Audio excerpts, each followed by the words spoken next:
IVM.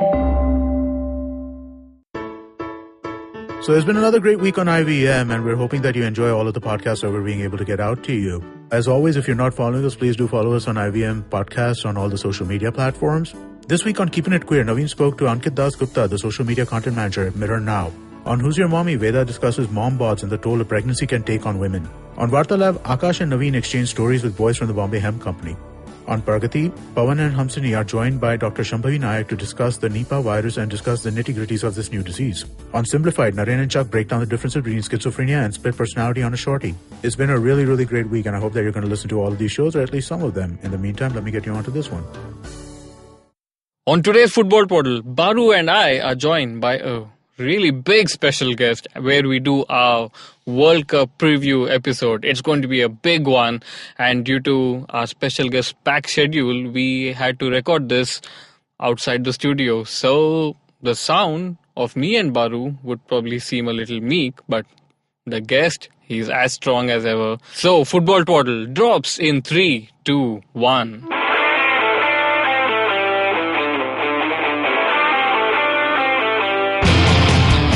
Hello, welcome to the big World Cup preview of Football Twaddle. My name is Saru, and as always, I have Baru with me. What's up, guys? You know, Baru, last week when we were talking about the World Cup, we really thought we need someone, some expertise, if I would say, to come and talk to us about the World Cup.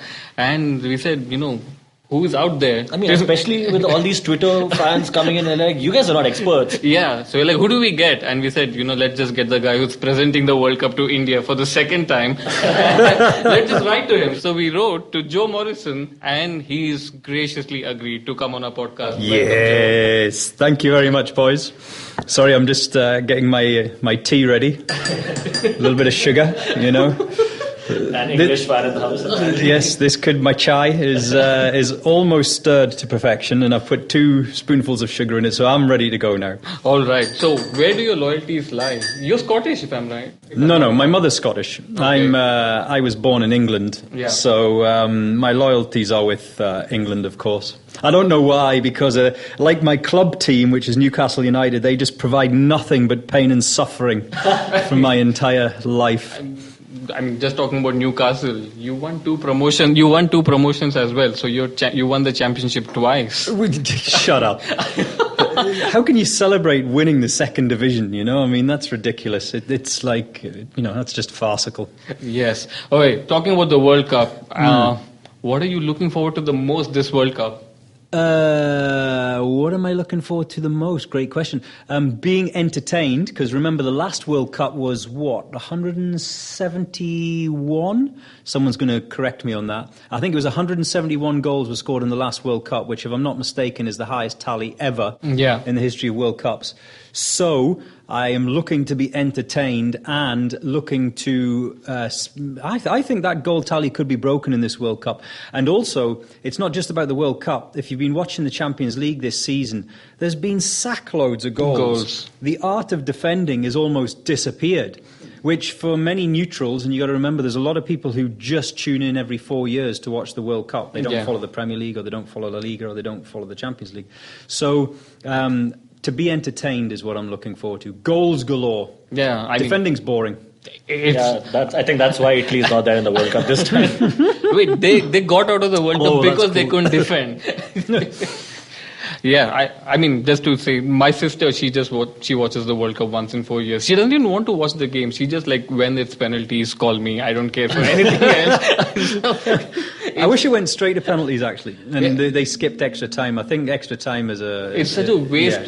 It's a waste of time. Yeah, extra time. Extra time is a waste of time. Yeah. So let's start with let's go group by group and let's see where it takes us then. Okay. Is that fine? So the first group is Russia, Saudi.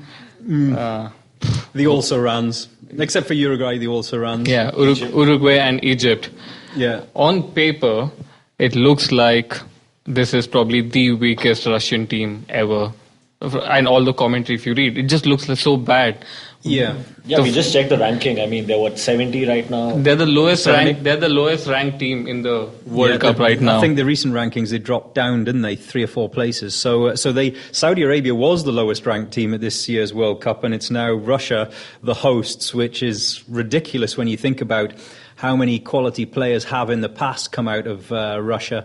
And for them to host the World Cup at a point in their footballing history when they are at their weakest is a travesty. Sad. It's sad. Really. So having said that, the obvious question would be, will the host be out of the group stage? Well, great question. I mean, obviously Uruguay goes through, in my opinion, is top of that group. But the thing is, who goes through with them? And Egypt without Mo Salah. That's now, I cannot emphasize enough, boys, how inspirational Mo Salah is, aside from his footballing ability. It's like removing Sunil Chetri from the Indian team. You know, when you saw Mo Salah go off in that final, and not only when you saw Mo Salah get taken off in the Champions League semi-final, the heads of all of those players around him just went, And those are Liverpool players. So imagine the Egyptian players. Imagine this is the guy that got them to the World Cup. You know, do you remember the final qualifier? That was crazy. They were going out. So not having Mo Salah, he's not going to be there for the first game. He's not going to be there for the second game. The third game, I'm not sure he'll be there for the third game.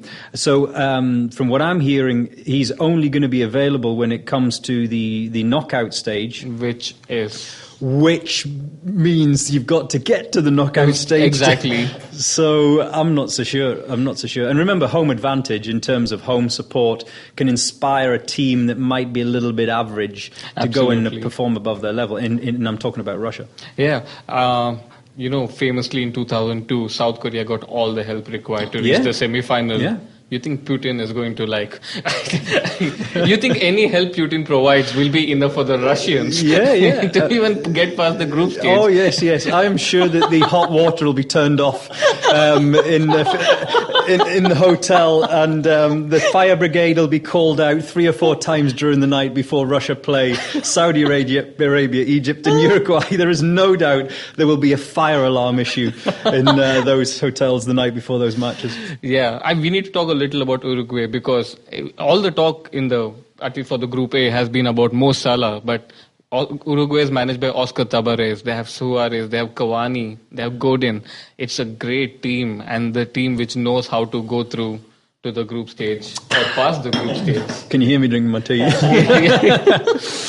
Yeah, of course, yeah. They could go a long way. I hope they don't do it in the same manner in which they did it last time out, which was the famous Suarez handball. That was a little bit naughty. Yeah, what's your take on that? I mean, he did whatever it was required for his team to have a chance to go through, right? Yeah, of course he did. And this is where, there's been so many detractors with regards to VAR.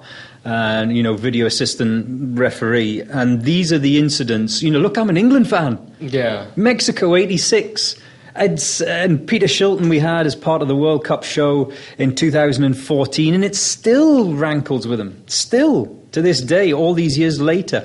I mean, it's blatant cheating, and you're talking about the history books showing that Argentina won the World Cup, and they may not have won the World Cup, and it also takes away from Maradona's amazing, what was it, the first goal? Second goal. The handball was the handball the first goal or the second? Was the second, I think this was the third. Okay.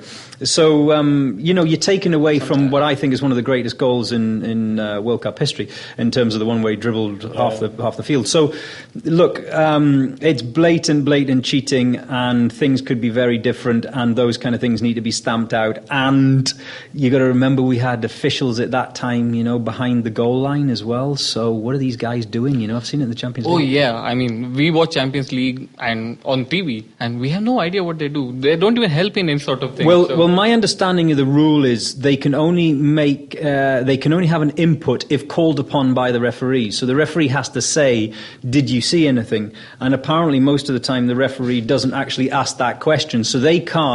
They might be bursting inside, going, "Let me speak," and they can't. But I can actually understand that a referee is used to playing with only 2 assistant referees in a game. So suddenly on a Tuesday, he's supposed to think, oh, there are 2 more I can ask a question of. I don't think the main referees have got the memo yet, that you guys have 2 extra referees to help you with. They think they're just like standing over there for no reason. Yeah, look, I'm sorry, the game is too big now, and when you talk about domestic football, it's there's too much money involved now for it to be human error. The referees, it's a huge pressure situation. They need help, and people forget. And this is really, really important point to make. People forget when it comes to the World Cup, there's referees from lesser nations. And what I mean by that is referees who week in and week out are refereeing games in front of 5,000 fans in countries where it's not that big a deal. So I'm sorry, when you are in front of 70,000 fans and it's a semi-final or a quarter-final with 2 of the biggest teams on the planet and you've got all of these cameras on you, can you imagine what you would feel like just standing in the middle of the field? Never mind refereeing the game. Yeah. If I took you out onto the pitch and just said, just stand there for 5 minutes before kickoff, can you imagine what that feels like? So, I mean, the referees from leading nations, like your La Ligas and your Premier Leagues who are refereeing big derby matches, contentious derby matches, they can do it. They can handle that pressure. Some of these guys can't, and that's where they need the help. Thankfully, we have got the help this year, haven't we? Yeah, so, I mean, I'm guessing from all the talk that you are absolutely for VAR. I am, yeah. Totally and utterly. I hosted the Asian Football Confederation Awards ceremony a few years back. It was in Abu Dhabi. I can't remember which year it was. Maybe it was about 7 years ago. And Sepp Blatter was in the green room with me before this event, before we went out on stage, and we were chatting. And he was dead against any kind of technology. First of all, he said it had to go all the way down to grassroots level, and you can't implement that, which was just dumb anyway, dumb idea. But at the same time, he said, we don't want to take out the unknown element to the game. And I'm like, really? Why don't you tell that to an England fan in 1986? Why don't you tell that to the Irish fans after the Thierry Henry handball? Why don't you tell that to it was Ghana, wasn't it? Was it Ghana in 2014? Yeah. Because of the Suarez handball. Go and ask those nations about. These are they're not marginal calls. These are blatant cheating calls. So anyway. So we'll crack on. All right. So getting back to Group A, who are your favourites to get past Group A? Uruguay and Russia. Is it because of the whole Putin influence? Is that what you're talking about? Yes. Yes. Uruguay and Russia only because of the KGB. Or whatever they're called now. You know something, Baru? Joe and Jose know something none of us know. Mourinho in his picks for the group as well picked Russia to get past Egypt in the group stage. I'll tell you why I'm going for Russia very quickly. Purely, never ever underestimate home support as an advantage. Yeah. All right. Now, Group B, Portugal, Spain, Morocco, Iran. This is my group of death. This one, I think, is the toughest group and the toughest one to call. And the reason I say that is obviously Portugal, a miserable team, and I mean a miserable team if you watched the Euros in 2016, yet they won it. So that takes them to another level because tournament confidence is huge. It's such an underrated their defenders have been playing for Portugal for about 20 years now. They're just so 20 old. years. Yeah. They're just 50 years. It's like they were terrible. They were a terrible team. They were terrible to watch. They squeaked through their games except for one where they set the world on fire. And then they won the final. So, it's not about that. Forget 2016. It's about the fact that they won 2016, which gives them confidence and puts them on a par with Spain, who obviously we all know about. They're a great team. And then you've got Iran, who Carlos Queiroz, remember, is Portuguese. He'll know Portugal inside out. He's such an astute tactician. And Iran are the highest ranked team in Asia. Yeah. I mean, on that point, you watch a lot of Asian football. And so what's your opinion on this Iranian team? They seem so strong. They're the strongest in Asia, we know that. But how do you think they're going to play? And this is the other thing. Now, if you look at all of the other top teams in Asia, like of your Australias, your Japans, your South Koreas, the majority, if not all, of their players play abroad. Don't get me onto this subject, by the way, when it comes to Indian football, because we'll be here for days. They all play abroad. The Iranian team, only about half of them play abroad. Maybe a third of them play abroad. Quite a few of them play in Russia. A few of them play in Russia. And here's the thing. You don't know the players. Yeah. You don't know the players. And that's what springs up surprises.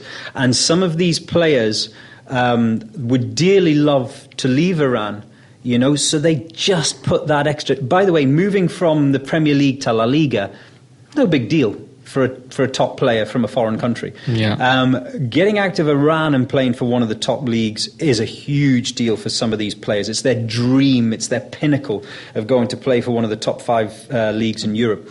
So they could spring a few surprises, and Morocco are no pushover either, even though they don't have an abundance of stellar names. So I that's the one where I know you're going to ask me the question, and I'm not really sure I can answer it. It's very easy to say Portugal and Spain, but I think it'll be Spain and an upset. Yeah, I actually probably think Morocco may just push through. But that's my opinion, because I really haven't seen much of Iran. So I've seen a few Iran games. Yeah, but talking about Spain, the talent in that squad. Yeah, I still think though that the way Spain play, and everyone calls it the tiki-taka, the way Spain play relies on some key elements. And as I saw in 2016, remember Iniesta didn't play all the minutes of those games. When he didn't play, Spain struggled. But now they have David Silva and Isco who can fill in the boots. No. I totally disagree. There is one person, there used to be two, obviously, when Xavi was there. There was one person who keeps... it's just an understanding of the game, and it's very difficult for me to explain it in a very short few minutes. But there's one person who just makes that side tick irrespective of the talent that's ahead of him, and that's Iniesta. No ifs or buts about it. And that, he is the key figure. And if they have the same issues in terms of fitness with Iniesta, I don't think there is at the moment, but if they have the same issues as they did in Euro 2016, they could have problems. But they're still strong enough to at least reach the semi-final stage. They're strong enough to go out of the group without a question of a doubt, in my opinion, yeah. But how far they go past that is... Yeah, we've spoken so much about the group, and we haven't spoken about Cristiano Ronaldo. Yeah. Hey, look, I'm not the biggest fan of Ronaldo. You can't. What, you don't like that gel hair? The very well kept hair. His manicured look. I'm not the biggest fan of Ronaldo, and the reason I say that is because as an individual talent, he is fabulous. You can't question that. I don't think he's enough of a team player to me. And in a tournament environment, you need team players. You can't have individuals. And hey, how many minutes did Ronaldo play of the final that Portugal won in the Euro 2016? What was it, 7, 10? Yes, but he was managing the entire game, so... You know what I'm saying? Would they have won that game with Ronaldo on the field of play? Sure. Why not? Sure. Yeah. Okay. I mean, it's not hard. Like, assume that Portugal always plays with 10 men, right? So if Ronaldo does something more... Why not? Yeah. Are you saying they didn't notice him missing or what? How could you not notice him missing? Did you see the Euro 2016 final? He was jumping around everywhere. Hey, look. We'll come on to Brazil a little bit later on when we talk about Group A. But, it's the same issue, and I'll briefly touch on it because I want to touch on it more when it comes to Group A. It's the same issue with Brazil and Neymar. Brazil are a team going into this World Cup. In the last World Cup, they were Neymar plus the other 10. Yeah. And that's the difference. Portugal in 2016 were 10 players plus Ronaldo. Yeah, but the only difference probably is that Brazil squad then and now is completely different. They have much better players now than what they were in 2014. I think the mix of the squad is better. That's what I'm talking about. Sorry. And in Portugal, it's still Cristiano everywhere. So Yeah. So Goodness me, we're only on Group B. Yeah. We've got 6 more to go. The third group should be easy. France, Australia, Peru, Denmark. And for France, obviously, Baru would talk a lot about France because it's his second team, whatever. But let's first start off with the people who are not going to play, which is Lacazette and Martial. They're not in the squad for the World Cup. And Benzema. Yeah, but Benzema... I love Benzema, and I would have taken Benzema, and I'll tell you why. It comes back to the team ethos again. He's a great link-up player. You just watch his movement in that Champions League.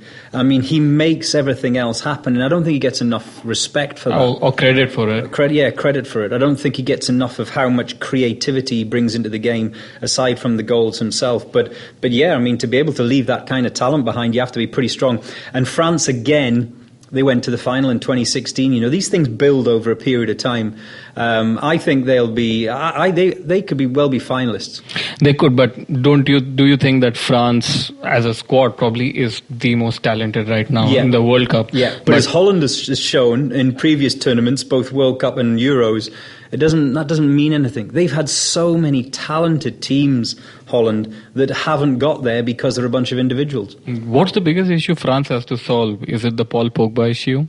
Or where does he play on the pitch? Paul Pogba, I am guessing, will get the same kind of freedom that he was given in 2016, which he'll be allowed to be a lot more attacking than certainly he is with Manchester United. But he had to be dropped in 2016 after the first game because Deschamps wanted to like fit in the system before he got Pogba back on. Yeah, I think it's part of the fact about fitting in the system, but it was also part of the fact that I thought he was a little bit sort of lazy, for want of a word, in 2016 in that game before he was dropped. I didn't think he really, look, the guy is a world-class player, there's no doubt about that. Not a great player, but he's a world-class player. He should be grabbing games by the scruff of the neck and just driving that entire team forward, and he wasn't. He was coasting for periods of that game, so periods of those games. So, he's hugely influential, in my opinion, to that. And Peru is, I think... I'm seriously thinking about... I'm just having a quick look at the teams here. I'm thinking about taking Peru as my second team. They are in the World Cup after about 38 years. 38 years. Yeah. And I'll tell you why. A dear friend of mine, a guy called Nobby Solano, is the assistant manager of Peru. And I worked at Newcastle United with him. I actually went to shoot a documentary with Nobby Solano in Peru. Oh. And at that particular time, he was the David Beckham of Peru. And it was just totally crazy when we stopped the car at the traffic lights, when you're waiting for the traffic lights to change. There would be a crowd around the car. Wonderful person, such a talented player, like a hugely underrated talent. And also as well, at the traffic lights, there would be, pretty much like here, people would be coming and selling, pens and balloons and, all the kind of stuff. Anything. So. Yeah, all the bits and bobs that they sell at traffic lights, so that these street kids and that sell at traffic lights. And what he would do is he would buy everything from everybody that came to his car. And so we'd end up going back to his house, and the back of the car would be full of like plastic toys, those little cheap shit plastic toys that are made in China. It would be full of all of that kind of and stuff that you could never use, like fluffy window blade wiper covers, like all this kind of dumb stuff. But anyway, he's an amazing guy. So my heart kind of wants Peru to do so well and to progress from this group. It's a beautiful country. The people are amazing, and they are so passionate about their football. And it's so good to see them. See, every World Cup produces a surprise team. Yeah. And like last time it was Costa Rica and Colombia. So could Peru be that country where the whole world is just rooting for them? Yeah, because there's one thing that we haven't mentioned yet. I know we're only on Group C, but there's one thing we haven't mentioned yet, and that is when you have no expectation, and this has been the biggest problem with England over all the years, when you have no expectation, you're relaxed. The team is relaxed. The squad is relaxed. You're relaxed going into your games because everyone expects you to lose. And the greatest thing you ask any professional player that you can have walking onto the field of play in any tournament or any game is relaxation. Yeah. The challenge for any manager is trying to calm players down, not build them up. And you've got that. And Nobby Solano is such a... he's a great, what I call a great mixer. He's one of those people that can get the environment of the squad of the team hotel. Absolutely. He's such a funny guy. Oh, yeah. We were on the team bus once, going to a game. I can't remember what the game was. And we were about maybe 2 or 3 miles from the stadium. And we drove past this schoolyard. And there was kids playing football in the schoolyard. And Novi Solano shouts out to Sir Bobby Robson, who was the manager at that time. He went, "Gaffer," which is obviously an endearing term for manager. He went, "Gaffer, is that our opposition?" And I mean, the whole bus just burst out laughing. And this was a huge game. I think it was a derby match or something like that. So he knows how to... He knows how to bring that tension down. He's a great dressing room person, great dressing room mixer. Yeah. You know, he will, and that will just take a lot of the heat away, I think. Absolutely. From the expectation. Yeah. You know something, Baru? Is this the first time there's no Arsenal player in the French squad for a long time now? For some reason, I still treat Giroud as an Arsenal player, man. I mean, he's one of our own. Still, come on, get over it. Yeah. Now let's talk about Denmark. Is it all about what Christian Eriksen is going to do? Do we have to talk about Denmark? No, we don't. I don't know. Why does it always just seem that Denmark and Sweden are just they make great beer. I think Denmark is the Chelsea of this episode. We don't talk about Chelsea. Unless we're talking about Denmark's beer, then no, we'll move on to Group D. So Group C is France, and my heart is picking out Peru. Oh, is Tim Cahill going to play again? That guy is amazing. How good. I think they could use him as an impact sub off the bench. What is he now? 38? Yeah, he's 38. I think they could use him as an impact sub to great impact effect. He's the Mo Salah, man. He got them through. Yeah. It was his penalty that got them through. And the thing that a lot of people don't realise about Tim Cahill is his natural fitness is phenomenal on top of his professionalism when it comes to his fitness. Sunil Chetri reminds me very much of Tim Cahill in terms of, certainly as he's now into his 30s, really looking after himself professionally. Have they learned from Ryan Giggs and have they started yoga and stuff, or is that the secret? Yeah. 38, man. I mean, Giggs played till 38 too, right? 41. Giggs played till his 40s, Yeah. All right, we don't want to really waste time on Denmark. So let's just get on to Group D, which is Argentina, Iceland, Croatia, Nigeria. First question to you is, how many other teams are still going to copy the Viking clap of Iceland? Well, I saw it last night with the Indian football fans. I mean, there's always something that's brought to a tournament, and Iceland, it's brilliant. I thought it was brilliant. And I was in South Africa in 2010. Oh, please don't get back the vuvuzela. No. I must be the only person every time this conversation comes up that actually liked the vuvuzelas. No. And I'll tell you why. Because on TV, the sound of a vuvuzela is very flat. It's just a constant drone. When you're at the stadium, the vuvuzelas, people on this side would blow theirs, and then these ones on this side would respond with their blowing, and then it would go to the far side and then back to this side. So the sound went backwards and forwards across the stadium, but that never came across on TV. It was just a constant drone. Yeah. So the last time I experienced it was the Stade Velodrome, where Marseille play. Yeah. The fans chant from one side to the other. So these guys at this end chant, and then it's thrown to that side, and they respond the chant back. So, but you never hear that on TV. It's just like a constant chant. So the vuvuzelas weren't that bad. Yeah, even this across the field stand chanting. Even Arsenal does this a lot with the North Bank and the clock end. And I'd never really noticed it on TV, but when I'd gone there 2 years back against the Chelsea, the 3-0 Chelsea victory, just reminding you. You want to talk about Chelsea now? That's when I heard it for the first time, and I was like, this is amazing, because the entire stadium is like just getting involved in this one, banter across the field. And it was but it just comes across as a flat sound on TV. You don't get that unless, of course, you're one of these people who's got an amazing surround sound system. I'm looking at our producers here. They're the type of technical geeks, who at home have got a 20-speaker system from their TV to watch Black Hawk Down or whatever the movie is. But you would have that equipment logged with the security. Let's talk about Argentina. Messi. What is to be said about Argentina? That team, I think, is weak. Is actually quite weak. The defense. They're thinking considering when you've got Messi. Yeah. But you've got Messi. And the difference is it's been great hearing the coach just talk about sort of incorporating, building a team around Messi, which I think is important, to play to his strengths, to protect him. He can be a one-man team. Dybala, I've watched him this season. What a player. But how do you incorporate him? Higuain. I mean, there's just so many. Like, you have Higuain. They had to leave out Icardi from the squad for reasons, off-field reasons more than anything. Yeah. But even if you can afford to do that, that just shows attacking, they are so good. And they have the Pope as well. So yeah. And I just think, but who knows? And by the way, I think people need to stop all of this bullshit about, Messi's last opportunity to win a World Cup. What a crock of crap that is. It's like, the guy's 31, yes?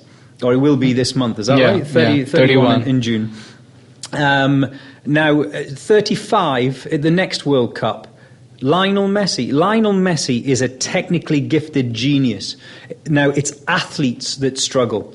You understand what I'm saying? Yeah. Another 4 years for someone whose game is based on athleticism. That's why the likes of a Wayne Rooney, for example. Yeah, he tapered off quite a bit. He's tapered off in recent years. I'm trying to think of another example. But, Teddy Sheringham still had huge impact on games into his 40s. Why? Because his football brain was phenomenal. The guy could stand still in the middle of the field and still affect the attacking play. So Lionel Messi, people saying that, this is his last opportunity. It's rubbish. But absolutely. It really does. I don't know why should you even say that, whether it's last opportunity or not. I don't think Messi has to prove anything to the world, right? So how should it matter? No, but people are obviously measuring him against Maradona and saying, yes, but, if you don't win a World Cup, then you haven't done it.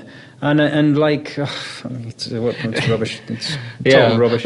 But the Argentine coach Sampaoli, he's basically cancelling friendly matches and to try and organize the team in the way he wants. On his day, he's probably one of the best coaches in the World Cup as a manager, but he needs time with the squad. Do you think he's got enough time? Or he's already had enough time with them? Well, I think every coach will complain about that. Every single coach will complain that they don't have enough time. But given the pressing game he plays, he demands much more of time to get his system. Something like how, let's say, Klopp started or Guardiola started with Man City. He took time. But you never get enough time. Domestic football or being a club manager is completely different to an international manager. You just don't get that kind of time. I mean, you got to remember, 10 years ago, I remember going to watch the Indian squad play in the UAE, in Dubai, and they had a training camp at that time. It was under Bob Houghton. I think it was about a 2-month camp or something like that. No, it wasn't. It was a 3-month camp is what it was. I mean, that is just unheard of. No international manager is going to get 3 months with their players. None. Yeah. And Croatia, given all the problems they have off-field. Great midfield. Great midfield. I mean, that's good. Those games are going to be really interesting, Argentina-Croatia, because you've got a great Argentinian attack with a very wobbly defence against a Croatian midfield that is, fabulous, a little bit blunt in attack, and a pretty good defence. So those games are going to be a real and like match. Your heart for the previous group said, Peru should go through. We have a guy here who basically probably lives for Nigerian football more than anything. So, come on, tell us why. No, but honestly, it's not about the hype. Why Nigeria? Why is Nigeria? Is Nigeria your first team or your second team? It's my first team. Your first team. Oh, did you get one of the shirts, by the way? No, not yet. You didn't get one of the sold-out 3 million shirts that were sold out in 4 minutes? I'm trying to design them on my own now. Take some money to a prince. I think I ordered it at the wrong portal. Look, did you log on and pay your money? No, I just gave them my bank details. They said they'll take it themselves. And your PIN number. Everything. So, I mean, Nigeria do have a pretty sorted attacking lineup. I mean, these guys, they can get those goals when required. And we have John Obi Mikel, the legend, in our midfield. And in a club, he is a Nigerian legend right now because, I mean, it's been Nigeria's legend, right? That's different to a legend. It's been a while since we had like Nigeria's a legend is different to a legend. A Nigerian legend. He's both. So, I mean, I think with that midfield and that, they just need to sort their wing backs. Their centre backs are pretty solid. He just joined Brighton recently, Leon Balogun. And so they are making it to the big leagues, as you can see. Mm-hmm. But I think in this group, it's definitely going to be Argentina and Nigeria who are going to come out. Iceland, I mean... I think it's Argentina and Croatia. Argentina and Croatia. Come on, don't break our hearts. At least say yes on a podcast. What happens later would be like, we know what happens then. But Iceland, do you really think Iceland can again hit the heights of... No way, right? Because playing Euros is very different. And Sigurdsson is injured and... Yeah, no. All right. I think that was it was something that'll go down in history. I'll certainly remember it. It was the highlight of my European experience in 2016. The Euros was Iceland. Their fans will bring so much. The Iceland fans remind me a little bit of the Irish fans.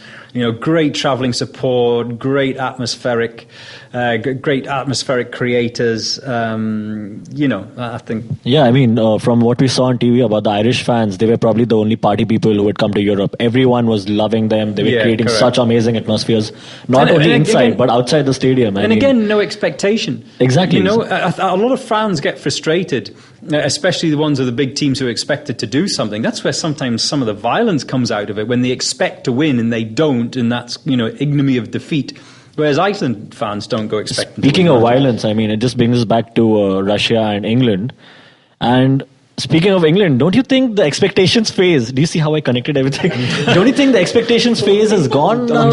Just hold on a second. I'm still trying to join the dots there. Okay, we'll come to England when we come to England. Yeah, we'll come to England. So 2 teams from this group. It's going to be Argentina and Croatia. Yeah, fine. As much as we respect you, we don't believe you. All right. On that note, we take a break, and after the break, we continue our chat with Joe. Stay tuned to Football Total. Yeah, it's IVM here, let's go. We the IVM kids on the block over here. Just to talk, taking a break from producing all day. Coming on this podcast cause we got stuff to say. IVM Daily is the name of the show. Monday to Friday, we ready to go. Talking about stuff in our head. We might even talk about our favorite bread. Signing out, it's IVM here, the podcast network that's in your ear. Catch IVM Daily, Monday to Friday on the IVM Podcast app or wherever you get your podcasts. Welcome back to Football Total. Let's move to Group E. Brazil, the Flair team, Switzerland, Costa Rica and Serbia. First thing I have to say, Neymar, he's one of my favorites and he is a genius in whatever he does. A genius at what? Spelling competition or maths topper? Is he a maths topper? Is that what you're saying? Or what kind of genius? You need to specify genius. No, I know what you're saying. Yes, he is, but, and I touched on it earlier on, in 2014, it was a one-man team. And I think I need to get my pronunciations bang on ready for when we start on Thursday. Tite, the Brazilian coach, has worked wonders, and I think he deserves more the credit than anything else, because in 2014 it was give the ball to Neymar and let him carry our team. Yeah. Now they have built a much more cohesive team, Brazil. That's why I think they could go all the way to the final and win it. Yeah, they have Neymar, Firmino, I never thought Willian. Brazil would win the final in 2014. I never thought that. Everyone else did because they were getting caught up in the whole romance, sentiment, Brazil in Brazil. It was... But, I mean, last few years, if you see how Brazil play, for all the talk about the flair and the samba game, it really didn't see. But this time it looks like, that there is something in the team with Firmino, Willian, Neymar, Coutinho. All Brazil of the world. Yeah, it looks like a Brazil of the old. What is the Brazil of the old? I mean, look, people talk about the Brazilian flair, and... I've never seen it. I'm old enough to say I have. Okay. People talk about the Brazilian flair. Brazil was ahead of its time in so many other areas, certainly in 58, 66, 68. They employed trainers, which were the old equivalent of a modern physio. Yeah. I mean, they weren't called physios then. They had a team doctor, which no other teams. I mean, most teams back in 66 and 68 had just a bucket of cold water and a sponge. That was their medical department. They even had a guy who was brought along. I think this was in 1970. They had guys with the team to help the mental side of the game. Now nowadays you would call that a team psychologist or something like that. So Brazil were they were fit. They were a fit side then. So they were ahead of the game at a time before they kind of got that moniker of flair. So, yes, there's an element of flair, but people just go back and see all the success that Brazil have had and say, it was their samba flair that they had at that particular time. The shape that Brazil played, the 4-4-2, at a time when a lot of teams were still playing what was it called? The WM formation? Is that what it was called? Yeah, the WM formation. Yeah, the Herbert Chapman sort of WM. It was crazy. It was totally crazy. They changed the game. So they are one of the favorites to win this World Cup according to the bookies, and there's no reason to doubt that. They seem such a settled, strong squad. Yeah, and they are good tournament players as well. Yeah. That's the fundamental. I mean, I know they lost a game. They lost one of their friendly matches, but hey, forget about friendlies. Friendlies are a load of bollocks, really. You can't read anything into friendlies. When you talk about the bookies, are you talking about, do the odds reflect the Germany scoreline?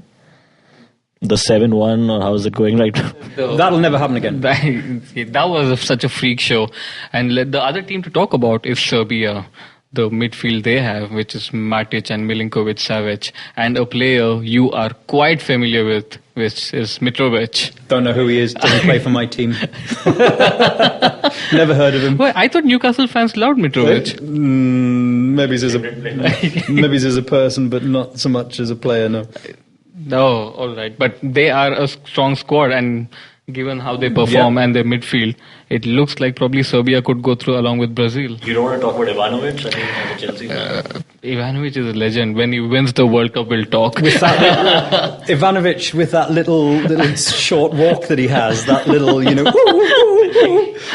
I would love to measure his stride in comparison to every other normal walking man's stride. I swear it's only about a 2-inch stride, He's got that little, you know what I'm talking about? He's got that little, shimmy, that's right. He used to shimmy from defense to attack. It used to take so long for Ivanovic to carry the ball from defense to attack. He looks like he's walking in high heels, And he finally scored a goal. And come back. Yeah, but a powerful player. Yeah, okay, and then Costa Rica, man. No. All right, Group F, which is Germany, Mexico, Sweden, South Korea. This is a tricky one for me. A tricky one? You mean in terms of who'll finish second? Yeah, correct. Yeah. I don't know. All right, if it helps one bit, Sweden has Emil Forsberg. There's probably a lot of people that are listening to this now going, who? The new Zlatan. The new Zlatan. Sweden won't go anywhere because Zlatan's not there. There you go. Did you see the interview with Zlatan the other day? That's what Zlatan said as well. We'll go nowhere if I'm not saying that. Yeah. The interview, I cut you off. The interview with Jimmy Kimmel? No. After the LA Galaxy game at the weekend, he gave an interview. The recent one? No, I didn't see that. Yeah, about 2 days ago. Basically saying that, the Sweden will do nothing in this World Cup because I'm not playing for them. Look, when I watched him in the Euro 2016, Zlatan, he was so immobile. But he did pop up and, score a goal here and there. So I am not surprised that he was left out of the World Cup this year because it affected the dynamic of the Sweden team in terms of the way they wanted to play, which was a much faster paced game than a sort of a back to goal type. But one thing which probably works for Sweden is that teams like South Korea, which is probably again the weakest Korean team for quite some time. Yes, but the other thing, and I'll come back to what I said earlier, because so many of their players are playing outside of South Korea and playing in quite tough leagues, they've got quite a few players in Germany in particular, that kind of mental strength that you require in a tournament will come to the fore. And this is where I worry about Mexico. They have a lot of players, they have some talented players, but they also have a lot of players who are playing in Mexico, which is not renowned for its mental strength. Yeah, and their main player. Now, don't discount Avi Hernandez. People, I think sometimes talk about players in the same context as when they're playing domestically. And it's different. It's completely different. One is tournament football. It's knockout football. And the other is league football. He's been playing in a West Ham side that's been on the back foot all season, and he's an attacking player. Yeah. So when you're on the back foot, there's only one part of your game that gets tested and quite often gets bettered, and that is your defence and your goalkeeper. So when you're on the attacking side, if you never get the ball, how can you show your attacking skills? So people will say, like, oh, he hasn't had a great season. Why? Well, because he's had no service. Now, true, but he's not even played much for this season. That's the whole point I'm trying to make, that he probably is not even 90-minute ready. And he's their main player, Mexico. I don't think the pace of the game in tournament, especially in a World Cup, is the same intensity as it is in domestic football. All right, and let's talk a little about Germany. Is the squad that talented that they couldn't afford to take Leroy Sané? I don't think it's about... I mean, it's a nice position to be in, isn't it, for Joachim Low, to be able to leave out a player like Sané. But no, I think it's more about he's got in his head a particular style that he wants to play, and that Sané doesn't necessarily fit that particular style. And everyone's talking about Sané's stats, but they're talking about his domestic stats. Not the international one. They're not great, the international stats. When you look at his international stats, I think he's only provided 1 assist or something. Yeah. And no goals in, I'm not sure how many games, 8 games. And even when the one day before they announced the squad, they played Austria, and he was pulled out after 68 minutes because he wasn't really that effective. And I think Brandt I think he could be a really good impact player, Julian Brandt. And off late, or last few World Cups, we are seeing that the winners of the World Cup struggle in the first group to get out of the group phase. It happened to Spain, it happened to France in 2002. Will the Germans be complacent enough to get out in the group stage? I mean, I don't think Germany will win the World Cup. I really don't. And the reason I say that is because, 2014... that team had been playing together for so long, and you had so much experience in the side, and so many of those players left. That it's a new generation altogether. It's a new generation, but also as well, you've got so many players in the side who are going to get the fear when they get to the latter stages. They're going to get that psychological fear is going to become greater. Now, when you've already been to tournaments and you've already been so far, this is why I'm saying about Portugal. It's like you don't have that fear anymore. Real Madrid, it's like clockwork, isn't it? Yeah. The Champions League final. You could tell the body language of the players in that Champions League final. No, they didn't necessarily know they would win. No, but they knew how to handle the situation. When they went a goal down, when a goal was scored against them, there was no panic. There was, it was just like, we'll move on, just that belief, we've been here before, we can still win a game in the last 10 minutes, and that's kind of missing from Germany. And the other thing that I'm really concerned about is Neuer. I mean, irrespective of his talents, he's been out for nearly the best part of the season. Yeah. So, but they have Ter Stegen, who is they have Marc-Andre Ter Stegen, the Barcelona keeper, but it looks like, they made Neuer. Neuer played the other night, didn't he, in the friendly? He played half a game. I think they'll want Neuer to start. I really will. That's going to be interesting, actually, to see who starts that. At least, sure. I guess they should get Neuer in. Here's your greatest goalkeeper that you've ever had, and that's saying something because Oliver Kahn was fabulous. Here's the greatest goalkeeper, and certainly tournament goalkeeper. He's just outstanding, but he hasn't played an entire season, so... So who are your favorite? What do you do? What would you do as coach? I would play Neuer any day. If he's the greatest goalkeeper I've had and he's match fit, he goes into the team. Plus you get an extra outfield player with Neuer, right? Yes. Yeah. Yeah, you get an extra defender, a sweeper, whatever. But you see, this is the other thing. His game's based on almost being that extra defender that you mentioned, and that's about speed of thought and speed of deed. And that is their rust. But their group doesn't seem that hard, so they can obviously use him. Of course, because they get out of the group. There's no doubt exactly. About that. But we were referring to. So you have 3 games to develop that thing and polish the rust off. Maybe. maybe. The two teams to go through in there.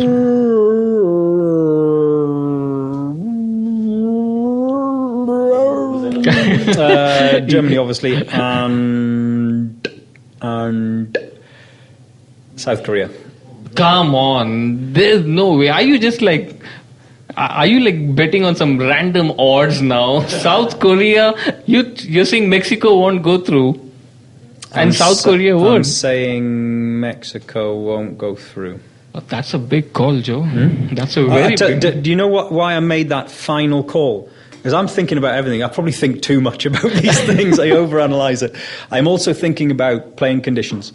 You know, Mexican players are used to playing in that high altitude and tropical, kind of, and I think that plays a part as well. All right, let's move to Group G. Belgium, Panama, Tunisia, England. That's number one. Will Belgium go through? That's easy. England, Belgium. We were just talking about not putting expectations on a team, and they perform badly. And Joe, you've put it out there. They win the World pressure. Cup. They win the World Cup. They win the World Cup final by 10 goals to 0. I don't think he got his own memo, man. You're not supposed to put so many expectations on England. And the keeper scores a hat-trick. They don't learn. English guys, they just don't learn. The pressure.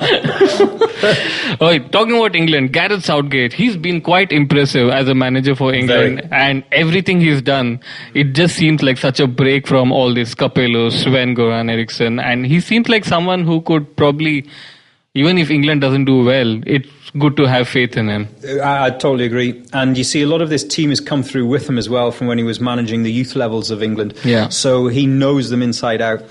From all of my colleagues and friends that have been covering the build-up to England leaving for Russia and have been to St George's Park for the press conferences, they're saying the mood within the camp is completely different to any other. A lot more open, a lot more relaxed, a very cohesive spirit. And team spirit can be phenomenal in building momentum in a World Cup. I think it's one of the biggest things. Everyone in England talks about Italia 90. You speak to all of those players that were in that camp and they said more than any other group that they've ever played with domestically or at international level, there was a tremendous cohesive team spirit in that team. So that I think I don't think England win the World Cup, let's just make that clear, but I think England will have a big say in who does win the World Cup. And what I mean by that is, I think they could go to a point like, say, quarterfinal, semi-final, where they knock out a team that really should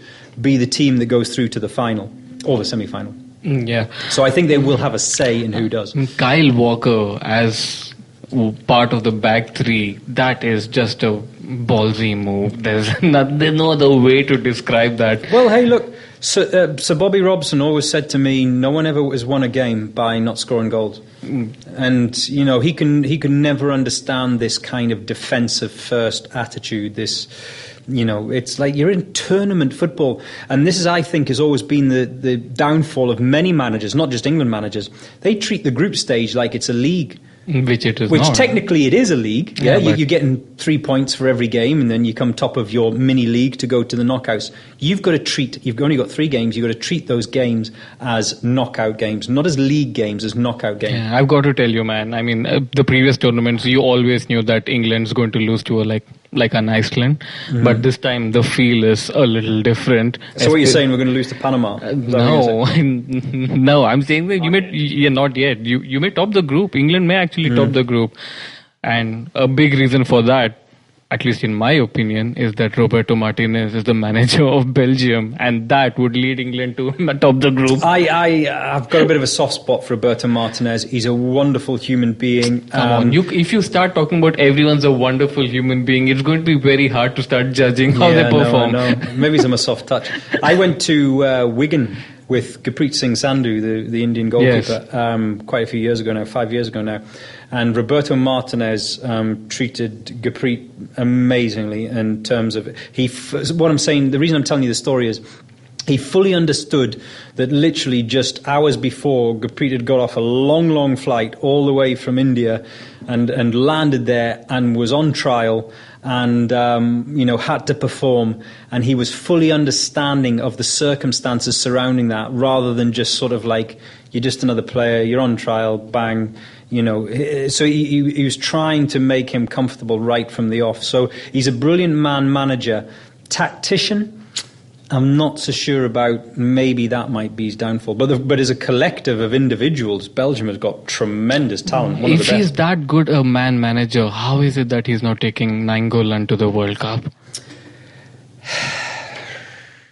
Surely he has to go to the World Cup in a Belgium squad. I would have taken Nainggolan, because sometimes you need a bit of bite. Yeah, you need a bit of bite. And he's that type of player that's got bite.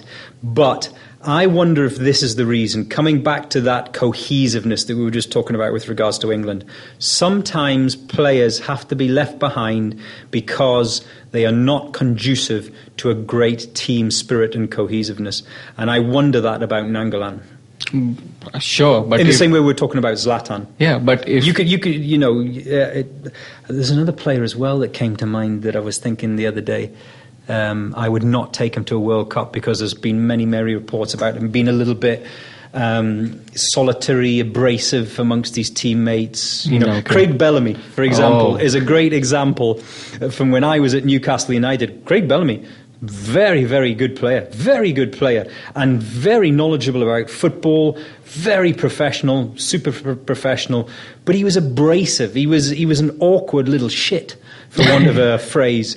And, it rubbed other players up the wrong way. It rubbed staff up the wrong way. And therefore, he wasn't good for the mix. You understand what I'm saying? I mean, if you look at it that way, the replacement of Nainggolan should have been, if not good enough, at least good enough. But like a level, a notch below.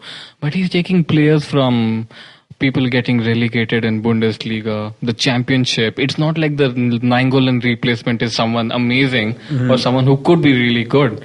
How can you even when does his contract run out, by the way, Martinez? It's pretty soon, isn't it? Has he got another year left or something like that? I'm not quite sure. I guess a lot of things... Put it this way, I doubt he'll be in charge of Belgium in the next World Cup in 4 years' time, and probably not in charge of Belgium in the next Euros. So what has he got to lose? Yeah. He's got to go with the courage of his convictions. That's what all the top managers do. That's true. So who are your top two to go through in England, this? Belgium. Who finishes first?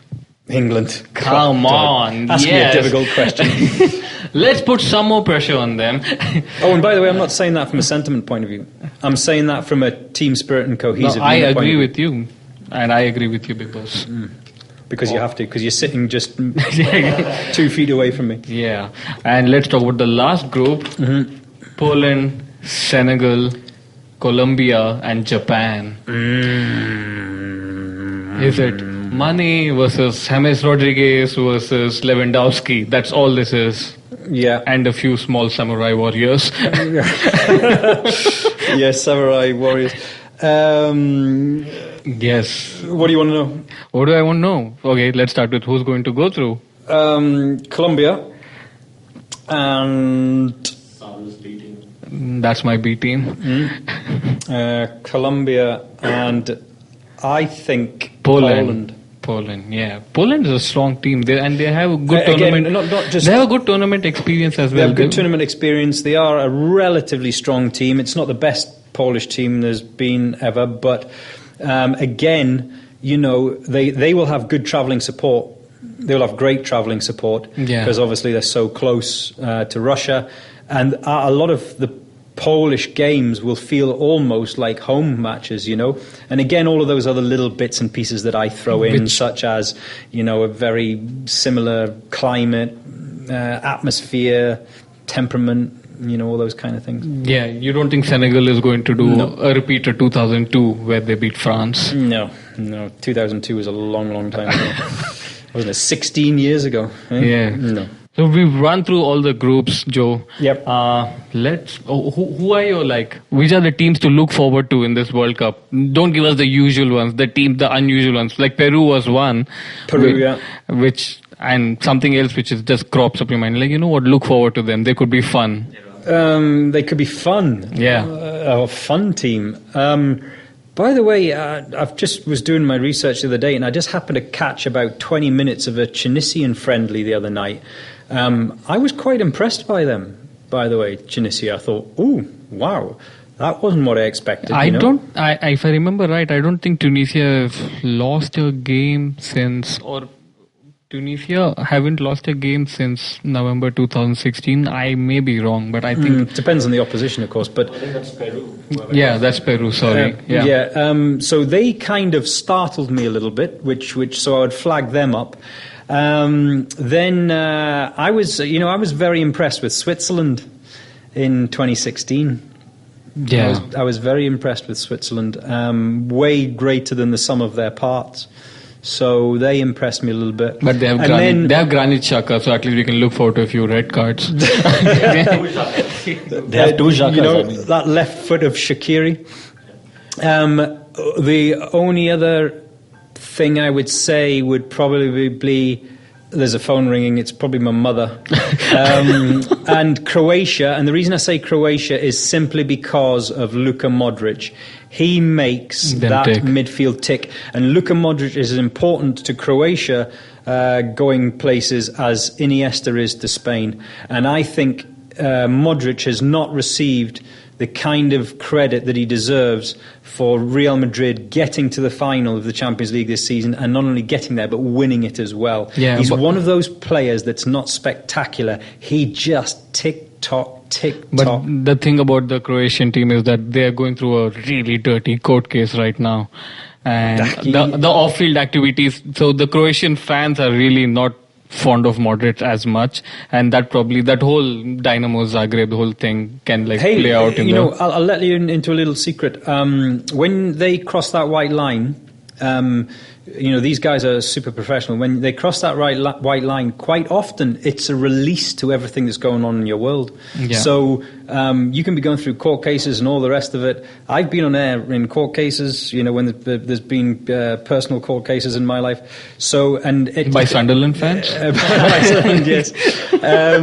And it's this huge relief for the length of the broadcast, from the red light going on to the red light going off. Yeah. Anything that's going on in my life is completely forgotten about, and I've had some crazy stuff going on in my life. So it's just totally forgotten about. And you will find that, and I've heard professional footballers say exactly the same thing, that whatever's going on in their life, the storm around, when you cross that white line and the adrenaline hits you and the excitement hits you and you get into that zone, it doesn't matter what's happening in your world. It's totally irrelevant, Yeah, that was an amazing. Thank you for helping us out so much.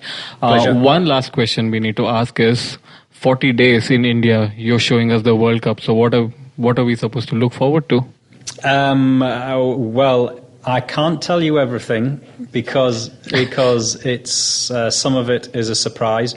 We've got some great names coming to join us for the show, which I'm really looking forward to, because some of them I have worked with before, some of them I haven't worked with before, so I'm looking forward to working with the ones that I haven't. And, unfortunately for you guys watching at home, you don't get to see and hear us in the green room whilst we're actually watching the games. And quite often there's some fabulous tales told in that green room, which are unrepeated for legal reasons. But so that's quite entertaining. And I think, to me, I get caught up in the emotion of the whole event, because obviously we see every game, which is not how every fan watches the tournament. Yeah. You're not going to sit and watch every single game for, You will watch at least 70% of them. Yeah, so I have to watch 100% of the games. But the average fan will watch one match one night and then another the next night, or they'll not watch tonight and then they'll watch the next night. So carrying all that through. But the studio, I was in there last night. They're still putting the finishing touches to it and building it. So it looks pretty spectacular and very, very colourful. Well, if you're watching 100% of the games, I know who to be texting if I need fantasy picks, If you tips. Do you play fantasy football? No. Or you have no time for such trivial nonsense? Partly I have no time. McDonald's fantasy pick. Partly I have no time for it, and partly I don't really see the point. No, seriously. If you talk about managing a team, my brother-in-law manages a football team of under 12s or something like that. So if I wanted to actually, enjoy the emotion of managing a team, I'd go and manage a youth team, or something. Manage a real team. Or actually manage, if you really think you're that good enough, then go and manage a Premier League team. Take your coaching badges and go do it properly. That's quite a few people we need to pass this message on to. Yeah, the amount of abuse we get for not playing well is like crazy.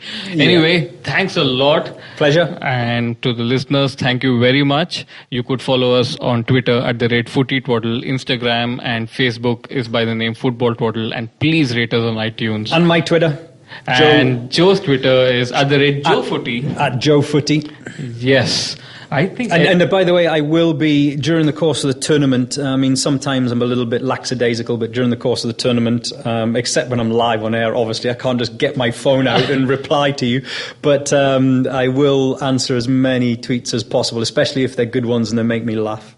Oh, that's going to be so tiring. I wouldn't know why would you do that. Look, for the next 40 days and 40 nights, I'm here to entertain you. All I'm asking in return is that on Twitter you entertain me. So there you go. All right. So listeners, you heard him. You heard the man. Just bombard him with questions and let's see how he replies to the good ones. All right. Thank you very much. Baru, say bye. Bye, guys. Okay, this is Saru signing off. Football Twaddle.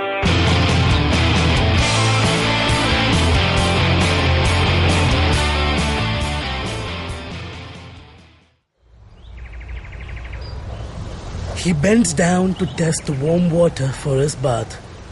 He comes here to quench his thirst for a hot shower and some podcasts. You can witness how he enjoys having other people talk about cool stuff in his bathroom. Indeed, it helps him with his loneliness. You can find more of his pieces on ivmpodcast.com, your one-stop destination where you can check out the coolest Indian podcasts. Happy listening.